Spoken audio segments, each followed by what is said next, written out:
हामी अहिले जटाई रेस्टुरेन्टको गेटबाट भित्र छिरिसकेका छौँ भने यहाँ भर्खरै फिडिङ सकिएको कुरा पनि जानकारी गराउनुभएको छ यस क्षेत्रको संरक्षकज्यूले। अब भने हामी के अवस्था छ भित्र, के कस्तो तरिकाले गिद्धहरूलाई संरक्षित गरिएको छ र यहाँ किन यति बढी पर्यटकहरू अत्याधिक मात्रामा आउने गर्नुहुन्छ भन्ने विषयमा चाहिँ हामी आफ्नो यो आँखाले र यो तपाईँहरूलाई पनि हामीले यो भिडियो मार्फत प्रत्यक्ष देखाउनेछौँ भन्दै अब भने हामी अबको यात्रा अगाडि गर्न चाहन्छौँ।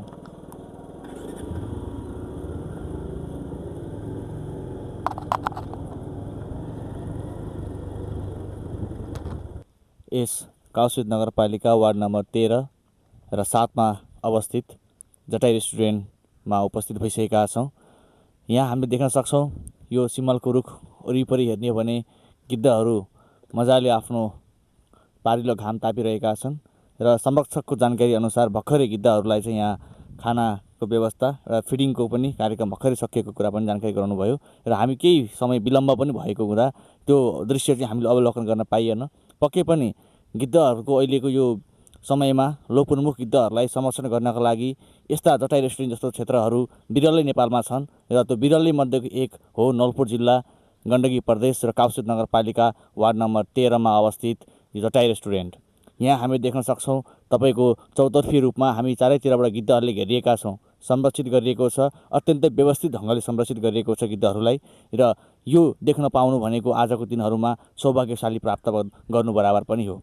हिन्दू धर्मको अनुसार गिद्ध जटायुलाई निकै पवित्र मानिन्छ र अहिले वर्तमान परिप्रेक्ष्यमा वातावरण संरक्षणको निम्ति पर्यावरण सुधारको निम्ति गिद्धको भूमिका एकदमै अतुलनीय र अहम रहेको कुरा पनि हामीलाई संरक्षकज्यूबाट जानकारी पनि मिलेको थियो भने अब हामी केही संवाद यहाँको संरक्षक आदरणीय यमजीसँग पनि हामी केही संवाद गर्नेछौँ र उहाँलाई पनि हामीले यो भिडियोमा जोड्नेछौँ। अहिले मसँग हुनुहुन्छ यस जटाई रेस्टुरेन्टका संरक्षक आदरणीय यम बहादुर नेपालीज्यू र उहाँसँग हामीले केही संवाद गर्नेछौँ यो क्षेत्रको विशेषताको बारेमा र यो क्षेत्रको स्थायित्वको बारेमा र किन निर्माण भयो, किन यसलाई चाहिँ थलनी गर्यो भन्ने विषयमा चाहिँ आज हामी उहाँसँग कुराकानी गर्छौँ। स्वागत छ तपाईँलाई। यो भिडियो हेर्ने सम्पूर्णलाई मेरो नमस्कार। मेरो नाम यम बहादुर नेपाली हो। अति नै राम्रो कुरा गर्नुभयो। यो गिद्ध चाहिँ संरक्षण गर्नुपर्छ भनेर चाहिँ हाम्रो 2063 देखि हामीले गिद्ध संरक्षण गऱ्यौँ। किन गिद्ध संरक्षण गऱ्यौँ भने गिद्ध चाहिँ साँच्चै नै वातावरणको लागि कुचिकारकै रूपमा चिनिने रहेछ। यसले चाहिँ दूषित वातावरणलाई सफा पार्ने काम गर्दो रहेछ। तपाईँलाई किन लाग्यो कि गिद्ध संरक्षण गर्नको लागि नै यो 13 नम्बरमा गर्नुपर्छ अथवा चाहिँ यो क्षेत्रमा गर्नुपर्छ भन्ने सोच विचार कसरी आयो तपाईँहरूलाई? यस्तो छ, यो गिद्ध संरक्षण गर्नुपर्छ भनेर चाहिँ नेपाल पन्छी संरक्षण सङ्घ जहाँ बर्ड कन्जर्भेसन अफ नेपालले चाहिँ यसलाई चाहिँ चराहरूमध्ये यो गिद्धलाई चाहिँ सर्च गरेर हेर्दाखेरि गिद्ध चाहिँ अति नै लाखौँको सङ्ख्यामा भएको गिद्ध चाहिँ एकदमै लोप भएर गएको तथ्यले देखायो र हामीले चाहिँ त्यति बेला चाहिँ गिद्ध संरक्षण गर्नुपर्छ भनेर यो ठाउँलाई चुन्नको कारण यो सिमल छ, यो अहिले सानो सिमल छ, यो हेर्न सक्नुहुन्छ यही सानो सिमल। यहाँ चाहिँ एउटा ठुलो सिमल थियो, त्यो त मरेर गयो, डढेलो लाएर मरेर गयो। यसमा एउटा गुण हुने गर्थ्यो गिद्धको, अनि त्यही भएर चाहिँ हामीले यहाँ एकचोटि ट्राई गरौँ न यही ठाउँमा भनेर चाहिँ हामीले पहिला सुरुवाती दिनमा सिनो मरेको सिनो यो ठाउँमा फाल्थ्यौँ भने त्यस पछाडि बढ्दै गएर अलि अगाडिसम्म अहिले हामीले त्यहाँ व्यवस्थित टावर घरहरू हेर्नको लागि र गिद्धलाई फिडिङ सेन्टर चाहिँ पछि गएर त्यो ठाउँलाई चुन्यौँ। अनि हामीलाई चाहिँ सुरुमा व्यवस्थापन गर्नलाई अति नै गाह्रो भएको थियो। मान्छेहरूले धेरैले कमिट गर्नुहुन्छ के अरे हाम्रो ठाउँमा नि गिद्ध लिएर आउनुपर्छ भनेर भन्नुहुन्छ, कसरी सकिएला भन्नुहुन्छ। गिद्धलाई ल्याउनलाई चाहिँ धेरै कष्टकर हुन्छ। जस्तो मरेको सिनो गाउँमा छ भने त्यो ठाउँमा ल्याएर राख्ने, अनि अलि सफा होस् र त्यो ठाउँमा चाहिँ गिद्ध आज आउला भोलि आउला गर्दै जाँदा हामीलाई 6-7 महिना बित्यो। अनि गिद्धले यो ठाउँमा चाहिँ खान पाइने रहेछ भनेर त्यसरी आयो जसरी हामी भनिसकेपछि तपाईँहरूले यो व्यवस्थापन गर्नुको तात्पर्य भनेको पहिलेदेखि गिद्धहरूको बसोबास यहाँ थियो, हजुर पहिला पनि पहिलेदेखि थियो र यसलाई चाहिँ हामीले अझै थप सुधारको ढङ्गले चाहिँ व्यवस्थापन गर्नुपर्छ भनिसकेपछि जटायु रेस्टुरेन्ट काउसुती सञ्चालन भएको हो। हजुर हजुर अनि यो कुन संस्था माता सञ्चालनमा छ अहिले? यो चाहिँ अहिले संस्था भन्नाले नि हाम्रो बर्ड कन्जर्भेसन अफ नेपाल र अहिले चाहिँ हाम्रो अहिले आरएसपिबी जेडएसएल उहाँहरूले चाहिँ हेरिराख्नु भएको छ। तर मुख्य चाहिँ बर्ड कन्जर्भेसन अफ नेपाल भनेर चाहिँ त्यो संस्थाको चाहिँ एउटा अभिभावक संस्थाको रूपमा रहेर यो जटायु रेस्टुरेन्ट सञ्चालन भइरहेको छ। भन्न खोजेको तपाईँको अनि स्थानीय सरकारसँग समन्वयात्मक कतिको छ यो संस्थाको? स्थानीय सरकारसँग चाहिँ समन्वय त छ केही पर्सेन्ट होइन, नत्र भने यसरी कर्मचारीलाई तलब खुवाउनेदेखि लिएर होइन आज म 20औं वर्ष हुँदा पनि सरकारले नहेरेको होइन संस्था त आज छ भोलि छैन होइन। सरकारले यदि हेरिदिएका भए म 20 वर्ष भयो यो क्षेत्रमा काम गरेको, तर सरकारी तौर तर्फबाट मलाई केही पनि छैन। भोलि बिहान बुढेसकालमा चाहिँ मलाई केही पनि नहोला जस्तो भनौँ यो संस्थालाई चाहिँ स्थानीय सरकार अथवा कुनै पनि तहको सरकारबाट चाहिँ केही सहयोग भएको छैन। ए अनि तपाईँलाई थाहा छ थाहा छैन? तपाईँको अहिले प्रत्येक विद्यालयको पाठ्यक्रम अन्तर्गत चाहिँ तपाईँको चाहिँ लोकल करिकुलम भन्ने हुन्छ होइन? मेरो काउसुती मेरो गौरव भन्ने विषय पनि राखिएको छ, तर एलसीको रूपमा चाहिँ उनीहरूले चाहिँ त्यहाँ समावेश गरिएको छ होइन? तपाईँको शिक्षा शाखाले चाहिँ राखेको छ, त्यसमा चाहिँ जटायु रेस्टुरेन्टलाई पनि अङ्कित गरिएको छ। त्यो गर्दै गर्दाखेरि चाहिँ उहाँहरूले चाहिँ प्रत्येक मलाई जहाँसम्म लाग्छ चाहिँ तपाईँको चाहिँ काउसुती नगरपालिकाको विद्यालयहरूको चाहिँ शैक्षिक अवलोकन भ्रमणका निमित्त चाहिँ यहाँ पनि ल्याइएको छ। त्यो ल्याउँदै गर्दाखेरि तपाईँहरूले चाहिँ उहाँहरू मार्फत केही कुराहरू गर्नु चाहिँ गर्नु यो विषयमा?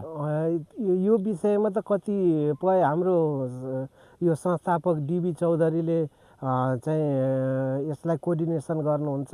उहाँले चाहिँ यहाँको बारेमा भन्नुहुन्छ भने कतिपय हाम्रो बर्ड कन्जर्भेसन अफ नेपालको ईश्वरी चौधरी हुनुहुन्छ, कहिले उहाँले गर्नुहुन्छ।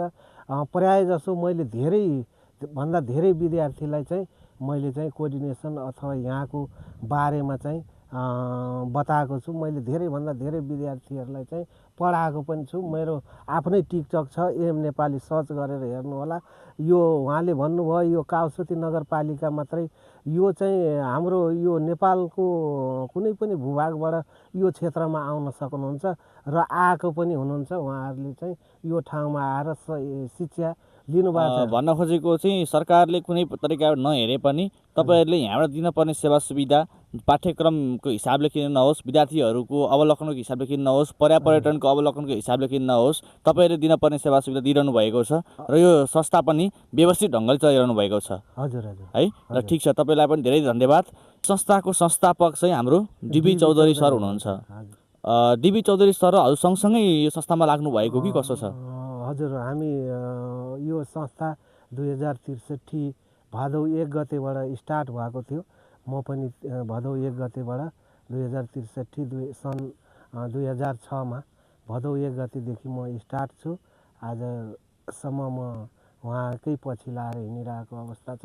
तपाईँलाई म थोरै कुरा सोध्न चाहेँ। डिबी चौधरीज्यूको पृष्ठभूमि के छ होइन? उहाँ कसरी चाहिँ यो जटायु रेस्टुरेन्टको एउटा सङ्कल्पकर्ता कसरी बन्न सक्नुभयो होइन? त्यसपछि के चासो इच्छा आकाङ्क्षाहरू मनभित्र कौतूहलताहरू र उहाँको विशेषज्ञताको हिसाबले गर्दाखेरि चाहिँ के उहाँ यसरी लाग्नु भएको हो कि केही फरक तरिकाले चाहिँ उहाँ आबद्ध हुनुभयो? उहाँ चाहिँ वास्तवमा भन्ने हो भने उहाँ चाहिँ नवलपुरकै पन्छीविदमा चिनाउनुहुन्छ डिबी चौधरी र यो बर्ड कन्जर्भेसन अफ नेपालले चाहिँ उहाँको लगनशीलता र उहाँको चाहिँ यो क्षेत्रमा चरा सम्बन्धी धेरै ज्ञान भएको कारणले गर्दाखेरि बर्ड कन्जर्भेसन र डिबी चौधरीको मातहतमा चाहिँ यो चाहिँ सञ्चालन भयो। गिद्ध चाहिँ अति नै गिद्दै नभएको अवस्था जुन सुरुवाती दिनमा हामीले चाहिँ यो क्षेत्रमा चाहिँ गिद्ध संरक्षणको लागि हामीले चाहिँ गाउँघरमा मरेका गाई बस्तु ल्याएर यो ठाउँमा राख्दाखेरि जम्मा 30 जोडीमा गिद्ध देखिन्थे भने अहिले करिबन हामीसँग लगभग 800-900 हजारको हाराहारीमा गिद्ध देख्न सकिन्छ। तपाईँलाई एउटा कुरा फेरि सोध्न चाहेँ। होइन तपाईँको चाहिँ गाईबस्तुहरू मर्दै गर्दाखेरि होइन कोही विषादीयुक्त ढङ्गले मृत अवस्थामा पनि भेटेको हुनसक्छ, कोही तपाईँको अव्यवस्थित तरिकाले मृत अवस्थामा भेटेको हुनसक्छ। तिनीहरूलाई कसरी तपाईँहरूले चाहिँ यहाँ फिडिङ गर्नुहुन्छ त? विषयुक्त भयो भने त गिद्धहरूलाई असर गर्ने सम्भावना पनि देखिन्छ। यस्तो छ, हामीले रोड एक्सिडेन्ट हुन्छ नि, गाई गोरुहरू रोड एक्सिडेन्ट कस्तो हुन्छ भने हामीले त्यो गाई गोरुलाई फलो गरिरहेको मान्छेहरूले कुनैले फोन गर्नुभयो भने यो कस्तो अवस्थामा थियो भनेर चाहिँ हामीले ल्याइन्छ। अथवा त्यो गाई गोरु देख्दै नदेखेको अथवा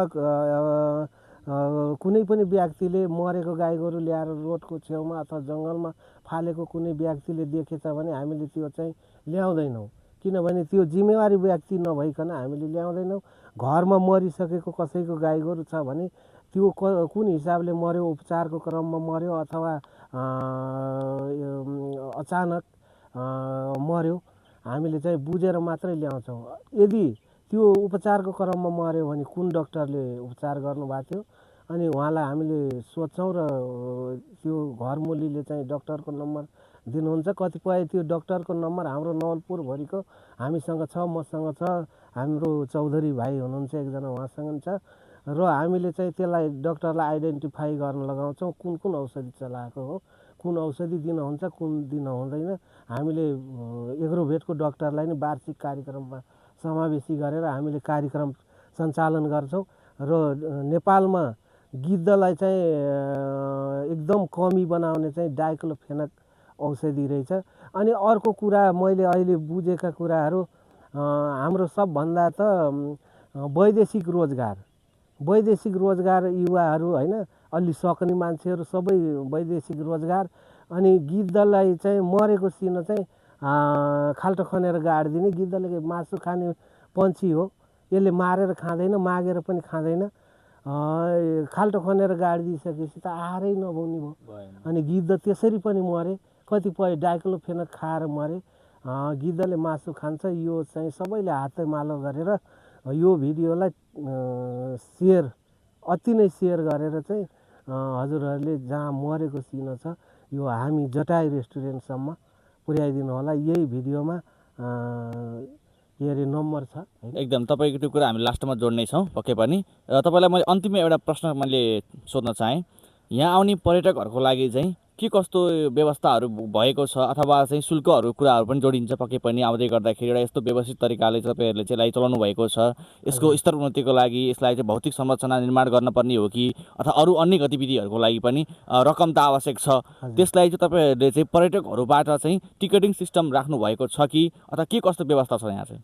यस्तो छ, हामीले चाहिँ अरू बेलामा चाहिँ हामीले यहाँ चाहिँ बुझाउन यो जटाई रेस्टुरेन्ट यस्तो हो उस्तो हो भनिन्छ भने उहाँहरूले फिडिङ हेर्न चाहनुहुन्छ अथवा गिद्धलाई मासु खुवाएको हेर्न चाहनुहुन्छ भने फिडिङको बेलामा चाहिँ विदेशीलाई 1000 रुपियाँ नेपाली रहेको छ फरेन्सीलाई, र नेपालीलाई चाहिँ 300 रुपियाँ रहेको छ।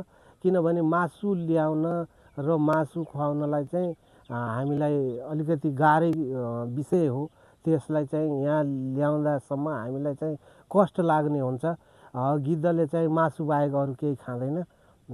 अनि त्यो पैसा केही बढी भयो भने हामीलाई चाहिँ यही क्षेत्रलाई बनाउँदा अझै हामीले सकिरहेको छैनौँ। हामीले यहाँ गौचरण क्षेत्र छ, त्यसलाई मेन्टेन गर्न सकिरहेको छैनौँ। हामीले गाई गोरु बाछा अहिले रोडमा देख्नु भएको छ, बजारमा गाई गोरुको बाछाहरू देख्नु भएको छ। त्यसलाई चाहिँ म्यानेजमेन्ट गरेर हामीले यो ठाउँमा राख्छौँ भनेर नगरपालिकाले यहाँ काम पनि थालनी गरेको थियो, त्यो चाहिँ अपुरै रहेको छ। ठिक छ, तपाईँहरूबाट भएको यो अथक प्रयासको लागि हामी पनि एकदम कृतज्ञ प्रकट गर्न चाहन्छौँ। हाम्रो तर्फबाट पनि तपाईँहरूलाई धेरै धेरै शुभकामना छ। आगामी दिनमा यो अझै देश र विदेशमा पनि चर्चित हुनेछ पक्कै पनि संस्था, र तपाईँलाई पनि धेरै धेरै धन्यवाद दिन चाहन्छु। यसरी आफ्नो समयको लगानी एउटा संरक्षणको निम्ति तपाईँले जुन गरिरहनु भएको छ यसको प्रतिफल पक्कै पनि तपाईँले प्राप्त गर्न सक्नुहुनेछ। र अब हामी यो दृश्य अवलोकनतर्फ बढ्न चाहन्छौँ। हामीलाई योभन्दा अगाडि नबढ्नु भन्ने कुरा पनि आएको छ। सुरक्षाको हिसाबले गर्दाखेरि चाहिँ हामी यहीँबाट जति प्रयास सकिन्छ हामी त्यति हामी देखाउनेछौँ। यहाँ तपाईँले देख्न सक्नुहुनेछ गिद्धहरू त्यसरी मजाले त्यो चौरमा खेल्ने, खाइ पिइसकिसकेको समय हो यो, खेल्ने तपाईँको चाहिँ यो घाम ताप्ने क्रम जारी नै रहेको छ भने केही गिद्धहरू चाहिँ हाम्रो वरिपरि रहेको सिमलको रुखहरूमा पनि रहेका छन्। यो दृश्य अवलोकन गर्नको लागि तपाईँहरू गण्डकी प्रदेश, नेपालको गण्डकी प्रदेशको नवलपरासी बर्दाघाट सुस्त पूर्व यानि कि नवलपुर जिल्लाको काउसित नगरपालिका वडा नम्बर 13 मा रहेको श्री नमुना मध्यवर्ती सामुदायिक वन कार्यालय परिसरभित्र रहेको यस चटाई रेस्टुरेन्टमा आएर तपाईँहरूले चाहिँ यो अवलोकन गर्न सक्नुहुन्छ। र यहाँ आएर तपाईँले चाहिँ यहाँको प्राकृतिक सम्पदाको बारेमा र यहाँको अनुपम भण्डारको बारेमा र अरू अन्य गतिविधिहरूको बारेमा पनि तपाईँहरूले जानकारी लिन सक्नुहुन्छ। र एउटा विशेष कुरा के पनि रहेको छ भन्दै गर्दाखेरि चाहिँ यहाँ जीप सफारी मार्फत पनि तपाईँ हामी आएर चाहिँ यो चटाई रेस्टुरेन्ट अवलोकन गर्न सकिनेछ। र नेपालकै सबैभन्दा ठुलो तपाईँको घाँसे मैदान पनि, यो नमुना घाँसे मैदान पनि यही वन परिसरभित्र रहेको हुँदा यो एउटा चाहिँ प्रकृतिले दिएको अनुपम भण्डार पनि हो र अथक र पृथक सम्भावना भएको क्षेत्र पनि हो। त्यस कारणले गर्दाखेरि तपाईँ हामी सबैजना एकपटक यो क्षेत्रमा आएर यस क्षेत्रको अवलोकन गरेर चाहिँ एउटा भरपुर आनन्द पनि लिन सक्नुहुनेछ भन्दै आजको भिडियोलाई मैले यहीँ इन्ड गर्न चाहन्छु। हस्त, धन्यवाद।